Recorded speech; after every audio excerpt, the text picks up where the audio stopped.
BSF এর বিরুদ্ধে উঠল গুলি চালানোর অভিযোগ। বর্তমানে আহত এক ব্যক্তি এবং সেচিবি হাসপাতালে চিকিৎসাধীন রয়েছে বলে খবর। বক্সনগর থেকে উঠে আসলো এই অভিযোগ। স্থানীয় সূত্রে খবর, বক্সনগর দক্ষিণ পাড়া এলাকার বাসিন্দা ইকরামুল হোসেন বিজেপির বিজয় মিছিল থেকে বাড়ি ফেরার পথে হঠাৎ করেই গুলিবিদ্ধ হয়েছেন। অভিযোগ, ওই সময় বিএসএফ জওয়ানদের গুলিতেই তিনি আহত হন। আর এই ঘটনায় বক্সনগর বিউপির 180 নম্বর গেট এবং 49 নম্বর বিএসএফ ব্যাটালিয়নের বিরুদ্ধে সরাসরি অভিযোগ তুলেছেন স্থানীয় বাসিন্দারা এবং তাদের দাবি বিনা প্ররোচনায় গুলি চালানো হয়েছে বলে খবর এবং গুলিবিদ্ধ ইকরামুল হোসেনকে দ্রুত উদ্ধার করে আগরতলা জিবি হাসপাতালে ভর্তি করা হয়েছে। বর্তমানে সেখানেই চলছে তার চিকিৎসা। সংশ্লিষ্টের পক্ষ থেকে কি জানানো হচ্ছে শুনুন।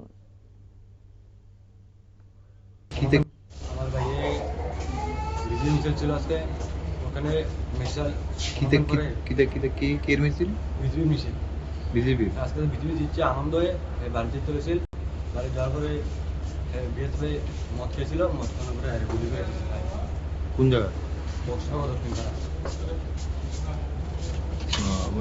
তোমার ভাই কি একলাই আসতো না অন্য কেউ আসতো? ভাই একলে আসেনি, পরে ভাইয়ে টিলা লাগাইছে, ওরা ধরেছিল। পরে আমরা এলাকার লোকগুলো দেখছিল, দেখার পর আমরা খবর দিচ্ছি, আমরা ধরে গেলে।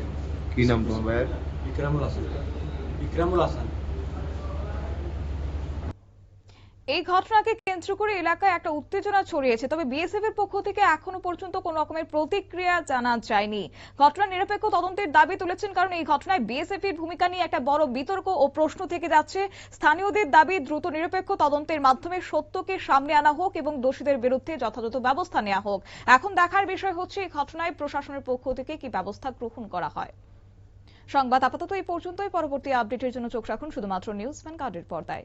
নমস্কার।